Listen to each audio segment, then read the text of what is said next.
Pronouns. You're sick of them. I'm sick of them. The Daily Wire's Ben Shapiro discussed mandates that would require children to use preferred pronouns from a young age within schools, to which he explained his disapproval in this classic clip. What is going on? Hello and welcome back to Resist the Mainstream, reporting the news the mainstream won't. Don't forget to subscribe, like, and of course hit that notification bell to stay up to date with more classic content. Well, we've seen this happening in Canada. They even have safe spaces that they'll write you tickets if you say the wrong pronoun. And at a YAF event where Shapiro was questioned about the use of extended gender pronouns, he began with the focus of schools who have begun to change policy to support multiple gender identities outside of the male-female binary. Shapiro went on to express his disagreement with certain schools that are veering away from biological fact and towards the subjective realm of gender ideology, as he believes, and most Americans believe, I hope, it's harmful to the students. So my main disagreement with you is on the subject of transgenderism. Mm-hmm. And what I've seen in the past is that you said one of your principal objections to the transgender movement is that you think accepting them into society won't necessarily help solve their problems. Is that like a fair characterization of what you say? No, I mean, I think that I don't think it's fair in the sense that I think everybody should be treated with a certain level of dignity. But what I have said is that I don't think that the high transgender suicide rate is attributable to societal intolerance. Okay, so I sort of disagree with, or I don't think the empirical evidence necessarily says that. I've seen studies from UCLA that have drawn different conclusions, but I realize if we disagree on the empirical evidence, not much can be resolved here tonight. So assuming that it would help to accept them more into society, would you change your position on transgenderism? So the position on transgenderism I want to clarify so that I can tell you what I would change and what I wouldn't change. So what I would not change is the idea that you cannot force people to call you what you want to be called. That is anathema to a free society. I will also not change the idea that we should not indoctrinate children in blatant biological falsehoods like there's no such thing as male and female.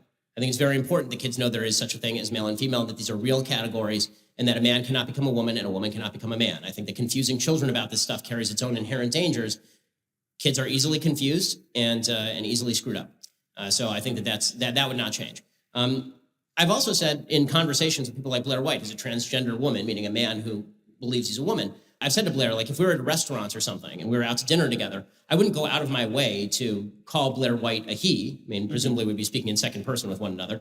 But at the same time, like, for the same reason that, you know, there are people in my life who do lots of things that I disagree with, and I don't feel it necessary to launch a conflict on the basis of that every time we meet. Shapiro brought up a comical example to clarify his point of view and further explained his argument that being that there is a clear difference between personal and formal interactions and actual political debate over ideologies.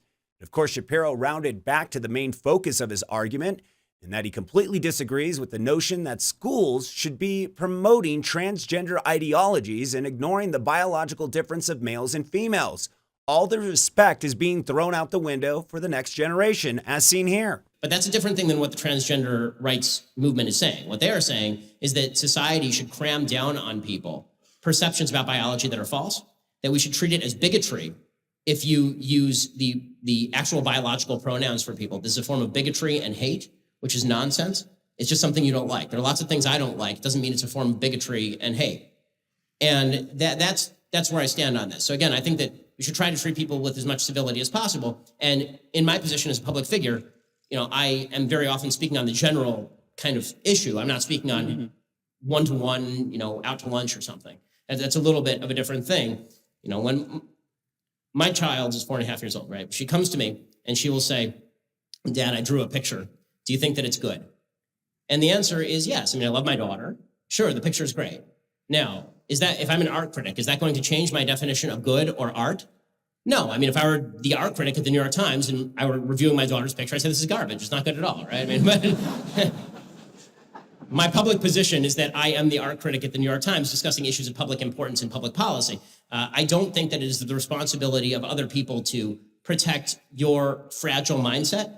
With that said, if people wish to do so out of a certain level of sympathy, I certainly don't think there's anything wrong with that. I mean, if you want to, in interpersonal connections, do that. But I think that teaching kids, as we are now being told, teaching kids that they must use preferred pronouns, or that men can become women, women can become men, sex doesn't exist, as a recent op-ed in the New York Times said, that's asinine, anti-scientific, and counterproductive. Look, what grown consenting adults want to do or believe in is their business. Just like I have a right to believe in God if I want to believe in God, correct? But a different standard must be held when it comes to our children. Children are extremely impressionable, and being careless about you influence a child about potentially life-changing subjects is something to be cautious about. In fact, we used to call these guys pedophiles back in the day.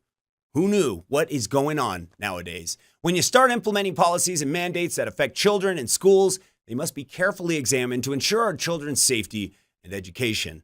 Let us know what you think about gender ideologies spreading throughout the public school system like a virus in the comments below. Until next time, I'm Steve Inman with Resist the Mainstream. Make sure to continue to subscribe, hit that notification bell to stay up to date with our latest classic content. Till next time, take care, and we'll see you then.